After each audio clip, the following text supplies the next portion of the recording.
Okay. So it has been a very, very, very, very long hiatus. I had to take a little break for some personal reasons, but I am back, with another the gamer discussion with my friend Tim. Tim, Mhm. if you want to introduce yourself to the people who might have forgot, who haven't seen us in a while.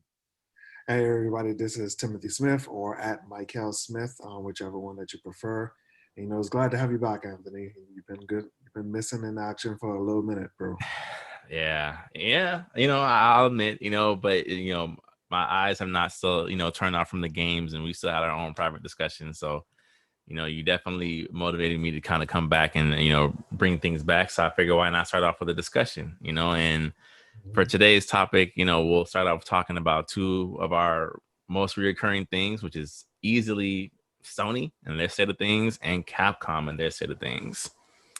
So this is a little bit behind given the time that they did a state of play, but Sony recently did a state of play where they kind of gave like gamers an update about where they're at with their games. They made a couple of announcements. Um, Definitely announced a few more PS4 to PS5 upgrades.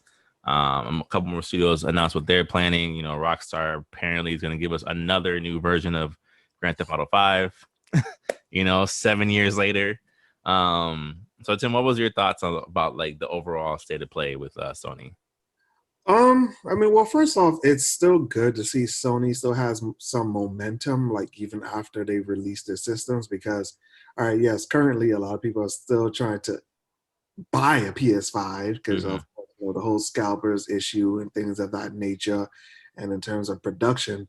But it was good to see that that they're showing you that like yes, our studios and people who are partnering with us are still at work. So there were some good games that they showed. I really like the Sifu gameplay. Well, not Yeah. the game trailer, but the cinematic trailer, I should say. Mm-hmm.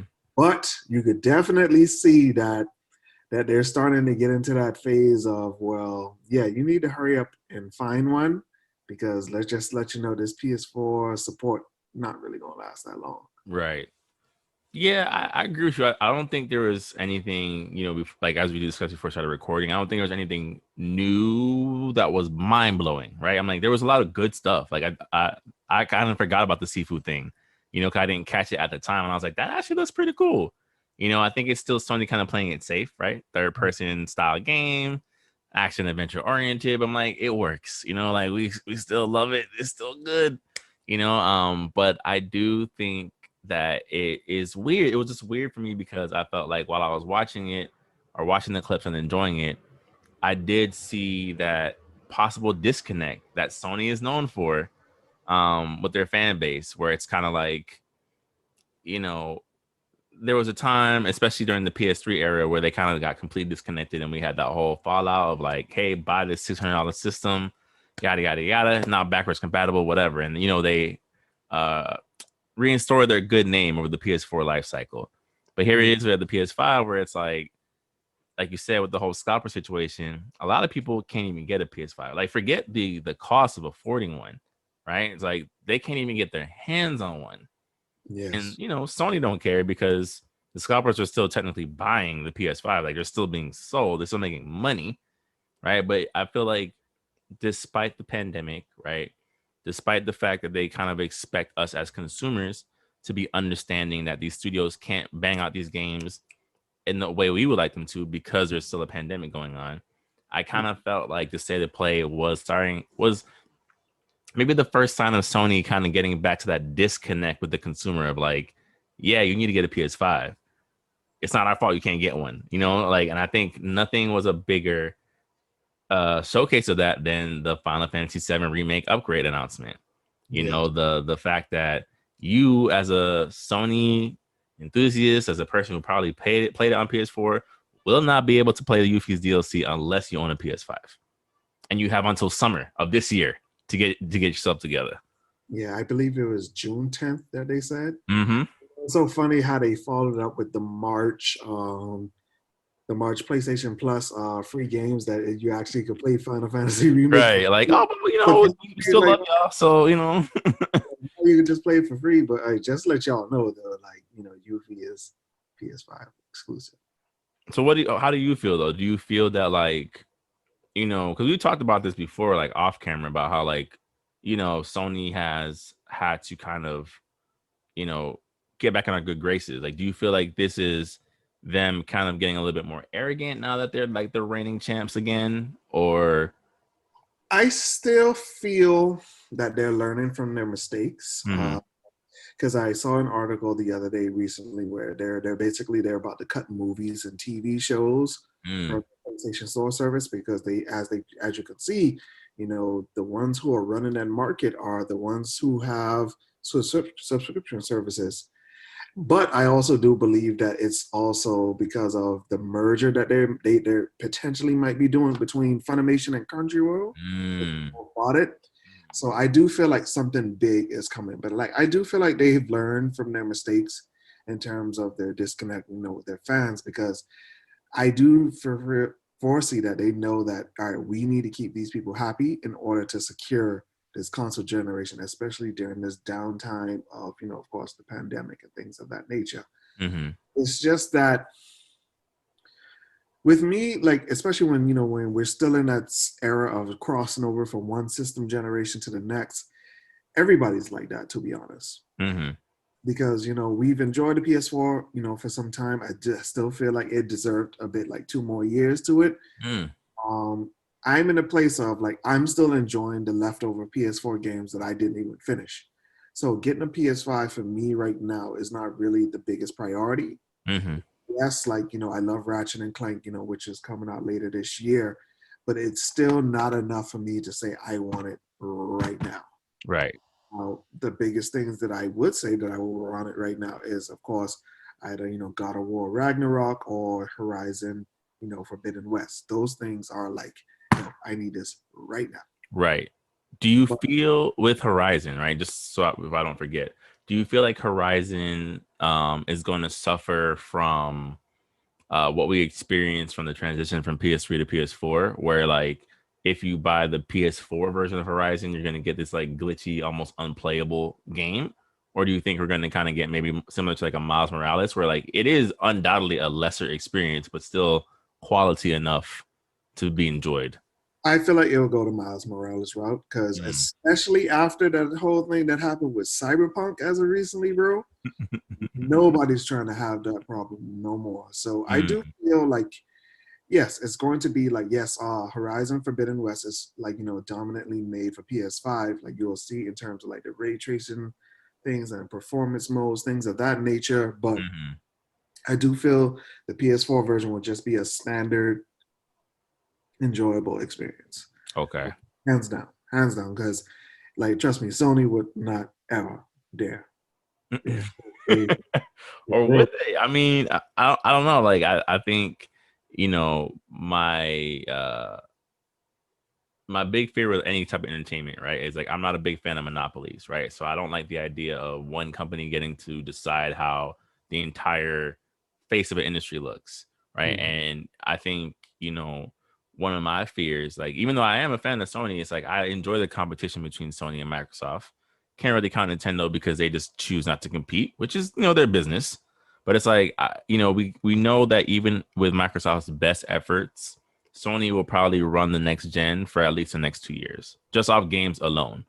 And I wonder, if they're selling millions of copies of basically an expansion pack of Spider-Man, does that start to fuel in their head like, hey, if we can sell millions of copies of a 10-hour story mode, like we could do all types of things, you know?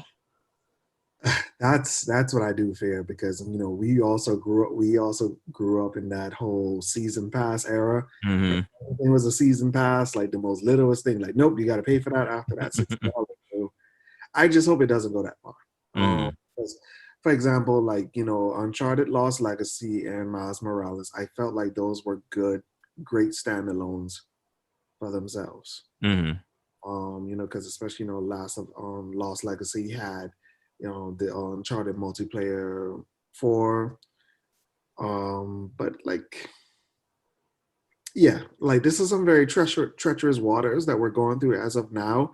So it's going to take a lot of focus for them to really keep that momentum going. Like, the biggest up for them, especially from last gen, is, the fighting game community. Like they're the system of Evo and all these other tournaments now. True. Hmm. Ever since Microsoft lost that footing, like in terms of like esports, like Sony has just been on like a locomotive. Like you better not stand in the way. So I mean, but Microsoft has been making some moves, like especially to go more into like the single player story driven aspect, especially when they bought Bethesda.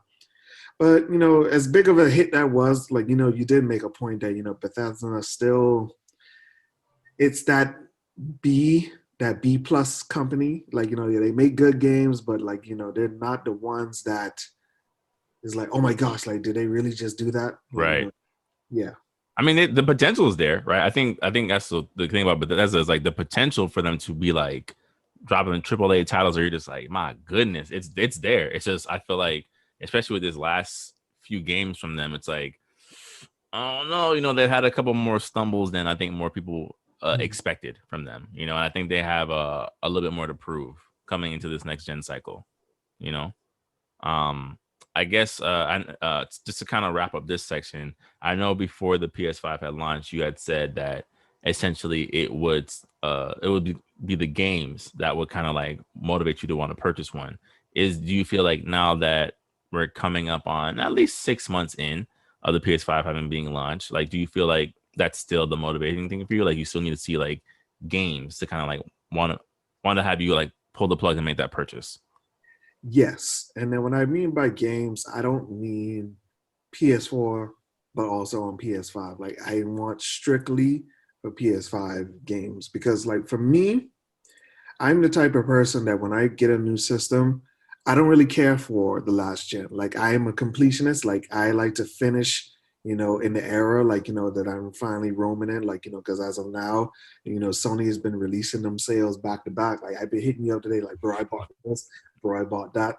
So I'm just about to like take this time to run through all of those so that when I get my PS5, it's for, well, I gotta say this one PS4/PS5 game, like Sackboy. Like I'm a huge Little Big Planet fan, and Mm-hmm.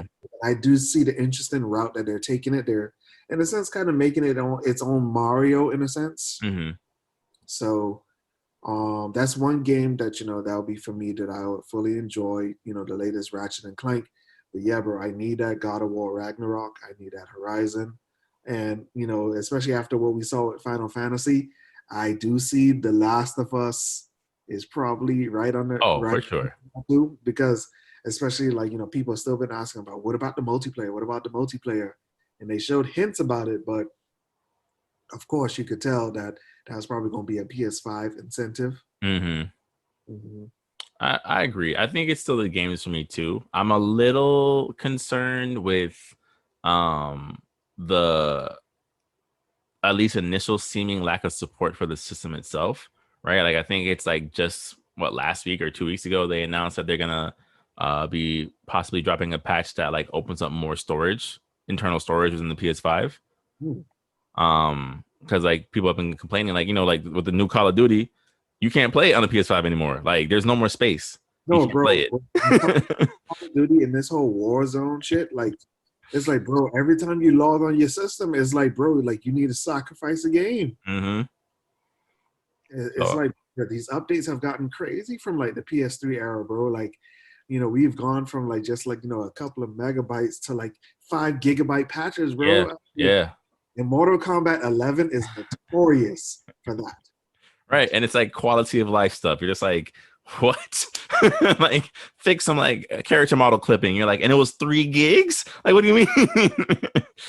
Yeah, so I think that's my like minor worry, right? Where it's like, is it gonna be something where Sony is really gonna pour, like more effort into kind of like, I don't know, opening up for extended storage for the PS5, like just offering ways to kind of get the most like life out of this console, or are we like maybe a year and a half away from a PS5 Pro? Because that would kind of suck for anybody who's like, I finally got a PS5, and it's like, well, we addressed all the issues you guys had with the initial model, and here's the 3 terabyte model, you Uh, know. I see, and that's also another reason why I've been waiting. Because, like, I'll be Mm-hmm. honest with you, bro. Like, that PS5 is very huge. Mm-hmm. It's very extremely huge. And then I'm the type of person that I know that next model is going to be the sexiest thing ever. So And I know, like, because of course, like, if we would have heard by now if E3 is happening or not. So I do feel like everybody's just gonna do their own digital conference again. Mm-hmm. Sony has PSX, so I do foresee that maybe some new hardware will be announced then, because they did also cut production of PS4 Pros. Mm-hmm. They did that a couple of months back. So I guess, that was a move to say, like, we could finally utilize some like old tech. Well, not say old tech like that, but like utilize materials Right. to, the system production underway. And I do feel like at least by like later this summer, we'll know what we're working with in terms of like games, because Sony and Microsoft went so ham on buying up all of these studios and making them like branded studios now. So like, let's see what these people are actually pumping out. Right. I think that's a good point too. And I think that's also the thing that kind of alleviates that same concern, right? Where it's like they put so much like stock into these companies, right? Where it's like we're probably more than likely getting another Spider-Man sequel next year.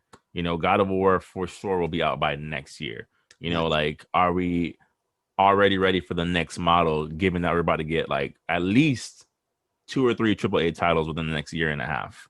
Mm-hmm. We'll see. You know, um, but again, with them, it's like I don't know. Sometimes, it's like I'm a fan, but I've seen some things that they do. I'm just like, Sony, why? Like why do you treat us this way? No, but real talk, like right now, they're just basically promoting this backwards compatibility. Like, Hmm.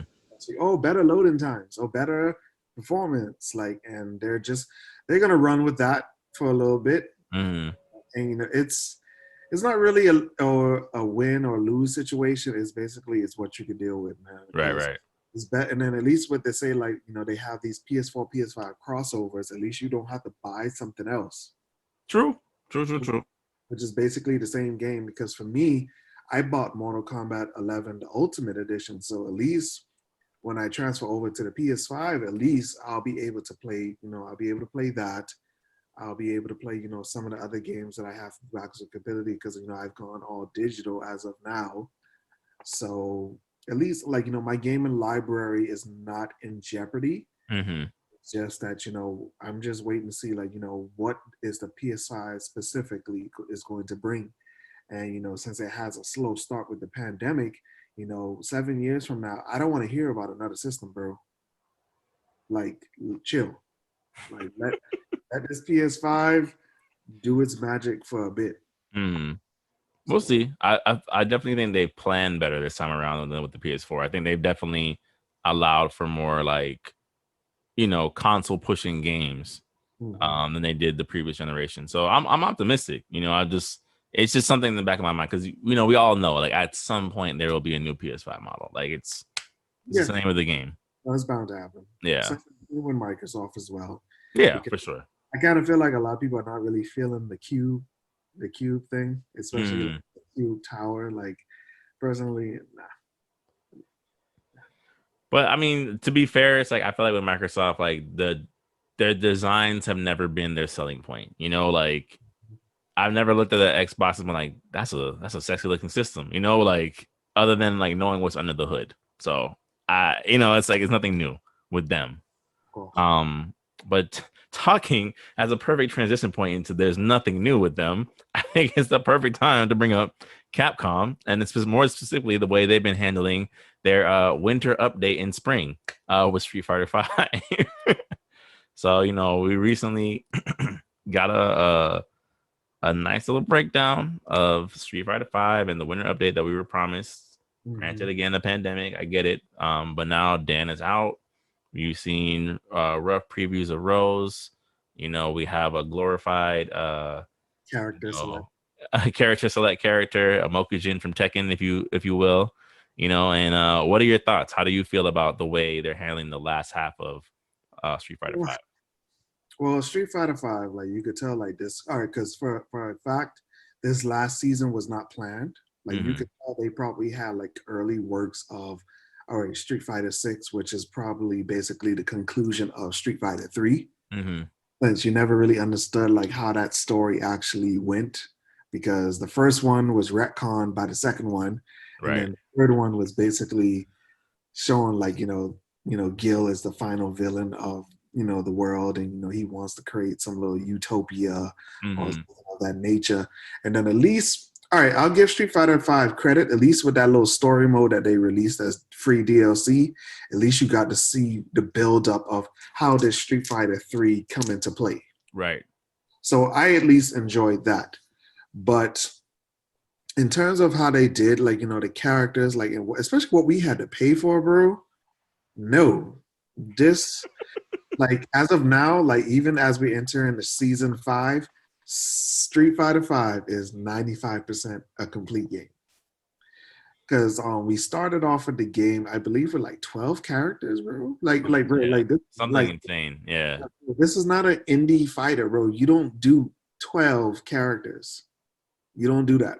And then after season 1, season 2, season 3, season 4, like, bro, it was 90% classic characters, bro. Mm-hmm. Compared to Ultra Street Fighter 5, bro. Like no. It's like, why am I paying for E Honda? Why am I paying for Blanca? Why am I paying for Cammy? Why am I paying for Sagat, the Right. villain of the first game, bro? Like, come on. Like, Sakura's DLC. Crazy. Crazy. like the moment when I saw Guile was DLC, I was like, bro, this is a dark time we're living in. Like, this is some serious dark times, man. But it's like, all right, well, I get back to the point where this last season, I was like, all right, Dan is cool and all, but Dan has always been a gimmick character. I should be paying for Dan. And then even Rose, like, who wasn't really the best, like, the last game. Like, the person that I'm really looking forward to is Oro. Mm-hmm. Oro. And of course, another one of Capcom series that's been overdue for a revival, which is Akira from I believe it's called the Rival School series, which was Mm-hmm. basically like their virtual fighter back in the day. Like, it released like 2 games, and that franchise has been dormant ever since. Right. Like, Sakura has connections to that series, but that's as far as we ever have gone. Mm. Ever gone. And then the final character is a mystery character, which I feel is probably an SNK character, because as I've realized, SNK has been trying to get back into that field. Like, hey, Right. Throw we their hat started back in. done yet, and then Mm-hmm. they're doing some minor crossovers. So I do feel like the final character is going to be a guess SNK character. Mm. I think for me, it's interesting, and I do want to ask your thoughts about this, like after I kind of get mine out, because as you were talking about this, as we were talking about the way these characters were released, it's interesting because in a lot of ways, I feel like NetherRealm kind of did the same thing, where like we've gotten DLC of characters that are like should have been in the game, right? Like the idea of getting Melina after like 3 different DLC packs sounds insane, but I feel like as consumers were a lot more receptive to that, as opposed to what Capcom has been doing with everything with Street Fighter, and I'm like, I wonder what it is that is different. Like, is it how it's presented? I don't know, but I feel like watching them do the winter update, it does kind of feel like they are, like you said, like unplanned, right? And I'm like, the idea that like Street Fighter, like your flagship fighting series, kind of seems like you're just kind of like throwing darts at the board, of like, it's almost like watching someone who's like out of touch trying to get in touch again. Like, all right, what's happening with the fighting game community? Like, oh, y'all like, revamp classic characters? We could do that. Like y'all like tie-ins to past games? We could do that. It's like, yo, y'all are Street Fighter. Like you guys blazed the path for a lot of these companies you're now copying. Like I feel like at what point do you realize that, you know, however many season passes in, that you announcing Dan and Rose, who, as I told you, I personally hate. I think she's a boring character, like, and you try to push that as like stimulating content for the late cycle of your game, Mhm. like, sure, the V shift thing is cool, like watching people kind of like V shift their way out of like supers and stuff like that. Like, all right, that's cool, like it adds a little bit more like variety to the gameplay, like quality gameplay changes. But I'm like, but that in itself is not enough for me to be like, yo, I didn't pick this game up 4 years ago. Why am I picking it up now? Like, as somebody outside looking in, it's like, why would I pick it up to now play as Dan and Rose? Like as opposed to Ultra Street Fighter 4, where I was like, yo, they got like 45 characters. Like, I'm gonna find somebody I like, you know? Mhm. Yeah, like and even how like the whole fight money system went, like it was just a serious grind. And Hmm. it was up until the point where the champion edition, like, oh yeah, we see that y'all still haven't unlocked a lot of stuff. So for newcomers to this series, I mean, or like in even the upgrade kit that they did, and like, oh, if you just want the upgrade kit and you just want the rest of the stuff without paying fight money or actual money for it, here you go. Hmm. Like, they just know how to milk the system, and I do feel like with their next game, they're gonna have to do something that's very good of in terms of fan service. Hmm. Because first off, all right, let's just say, Eric, if this last one is technically is the conclusion to Street Fighter 3, you got to bring back Dudley, you got to bring back Makoto, like you got to bring back Crimson Viper, like some of those people from Street Fighter 4 that were Hmm. great characters, and just bring them in a whole new light. But I do feel like if this is really the conclusion of like to say the Street Fighter series, bro, we need every character that's not dead. Right. And don't try to milk us for DLC. Like I should not be paying for Akuma, bro. I should not. It's fair. I should not. I should not be paying for Blanca. Like I should not be paying for Sakura. I should not be paying for Sagat. And can we finally put evil Ryu to rest? Like They he won't. he's made he's made it pretty clear in Street Fighter Five that he has resisted the evil, and yes, the evil took a personal form or whatever. Like Mm, Akuma, can you please just kill the ghost and just can we just focus on the last two villains, mm. and that's it. Bison is finally gone. Do not bring him back. Yes, he still got a bunch of technical clone bodies or something that was supposed to be his vessel out there. But can Right. you His containers or leave whatever. Yeah. leave it as it is, bro? Shadaloo is done. Leave it as it is. Do you feel like so? Okay, I feel like, for example, again comparing the two, right? I feel like Mortal Kombat, right, for example, has a lot more that they can still do gameplay wise, right? But I feel like where they're struggling right now, in my opinion, is story, right? With Street Fighter, what do you feel like would be the thing that might kickstart reignited interest into the game? Do you feel like it's lacking in story? Do you feel like it's lacking in gameplay elements? Like, where do you feel like it's lacking? Like, why it hasn't like caught on like it usually does? Overall story, because as you can tell, Capcom in terms of the story department is not the best. Because Hmm. we've even discussed about the whole Devil May Cry fiasco. Of, oh, we rebooted it. Oh, we're going back to 5 right now. So Yeah. don't mind that last one. But like story has always been Capcom's not their best suit because they still lived in those arcade traditions where if you just play the arcade ladder, you realize pieces of what those characters are going through. But it wasn't until like after NetherRealm and what they did with Mortal Kombat 9 that everybody's trying to jump on this story bandwagon. Like even Tekken 7 did a good Hmm. job with their last story of like I finally realized that, bro, Tekken is basically the fighting game of God and War, father versus son. Hmm.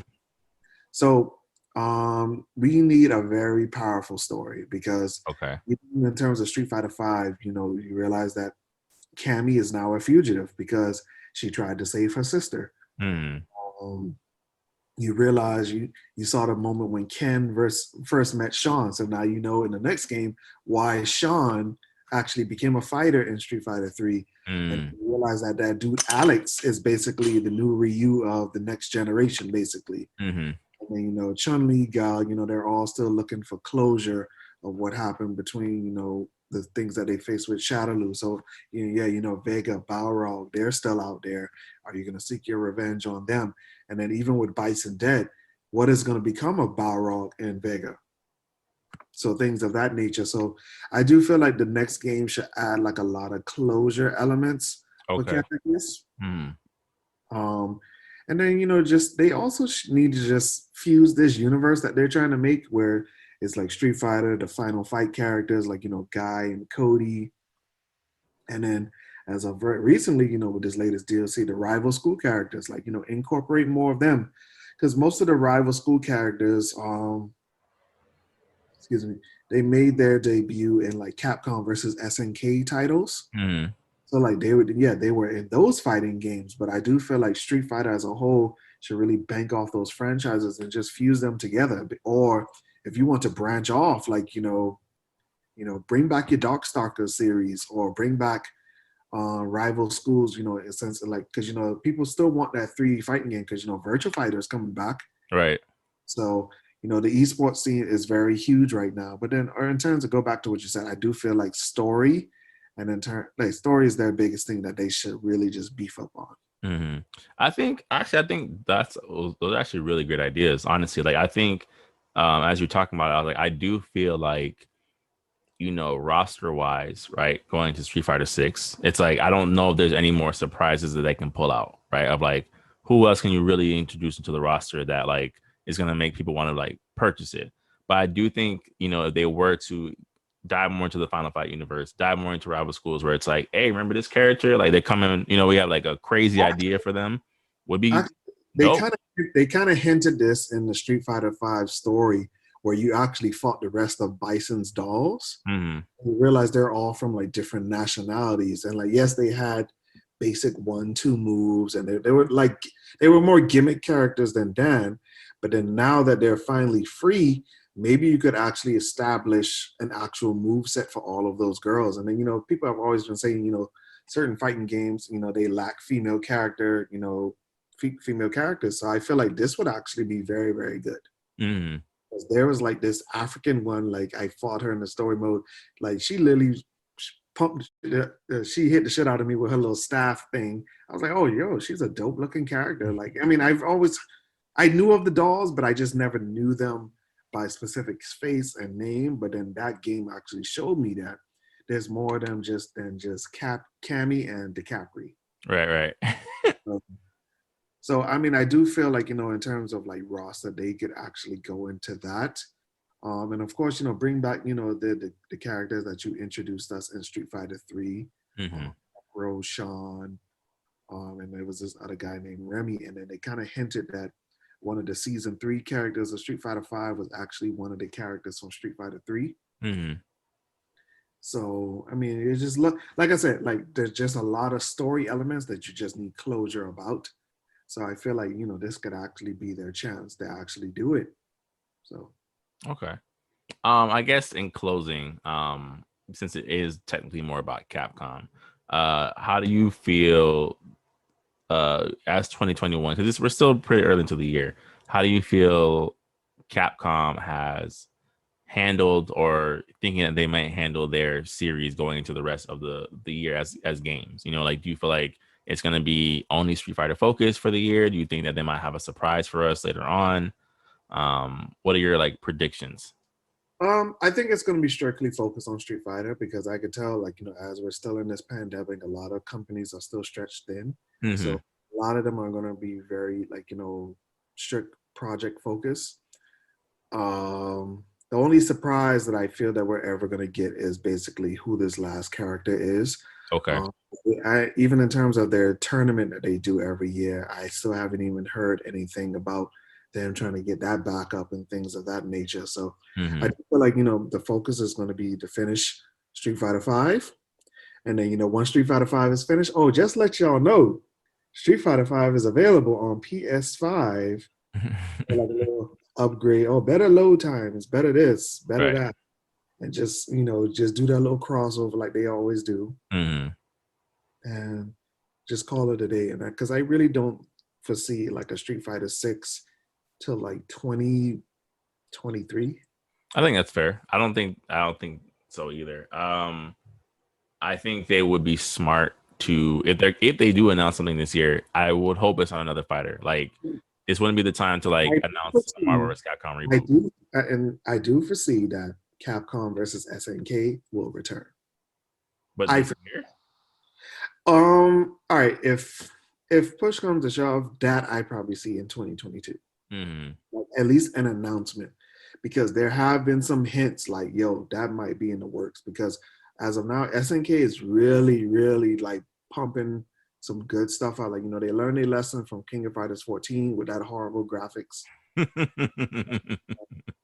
but Samurai Showdown was a good comeback for that Yeah, actual series. Like, to be honest, I've always heard of that series, but I never took interest into it till now. same. Yeah. And then this King of Fighters 15, like they found their graphic engine and it looks great. The Mm, combo system looks amazing, but I just always heard that their final boss is a piece of shit. They mm, have that syndrome where like it's crazy to defeat. But overall, I do foresee that Capcom versus SNK is returning because, as you can tell right now, Marvel really just Marvel turning up so bad to the point where, especially under Disney's name, like yeah, we don't really care for collaborations. We don't do that no more. Type feel. yeah, I think with Marvel, and I guess I don't blame them. Like I think they're still trying to figure things out within their own studio, right? Where it's like they're trying to, they obviously have the game on lock when it comes to movies still, right? They're obviously trying to like really try their hand at TV this year with WandaVision, and Falcon and the Winter Soldier, like trying to see if they can get that same stranglehold on TV. And I kind of feel like at some point they want to do the same thing with video games, but it takes time, and obviously Disney has long money, so they have a lot of money to kind of throw and take the time and not really worry about the next, I don't know, Marvel vs. Capcom. Because like now we're trying to build, I don't know, whatever the next Marvel game that there will be, that'll be a hit, So we'll see. We'll see. I don't think Capcom has any other surprises either. I think, they should play it safe this year, honestly. Other than them putting out Resident Evil, I think you can only hope for the best with that game. And that's it. Like I don't want it's not the year for them to like stir the pot right now. It's like y'all still kind of need to win us back over. Just focus on that. Don't do too much. And Mhm. like again, rebuild your IPs, basically, in my opinion. And I feel like they also need to revive certain IPs that have like been dormant for so long, like because with me, Capcom still hurt my soul with Mega Man Legends. That's Yeah. something that I still haven't forgiven them with, but it's just that this last gen they've just been banking off Hmm. straight remakes. It's just hopefully as we go into this new console generation, we just hope to see more innovation. I would say, Hmm. yeah. Okay. All right, everybody. Well, thank you if you stayed tuned in for the entire episode. Once again, this is Anthony Grant, aka Antonio is the Gamer. I'm joined by my friend Tim. And I'll always put the social media handles that you can follow us at, and leave a comment, leave a like, depending on where you watch it. And there, stay tuned. There will be more. I'm back. So look out for more content from me. All All right. right. Yeah.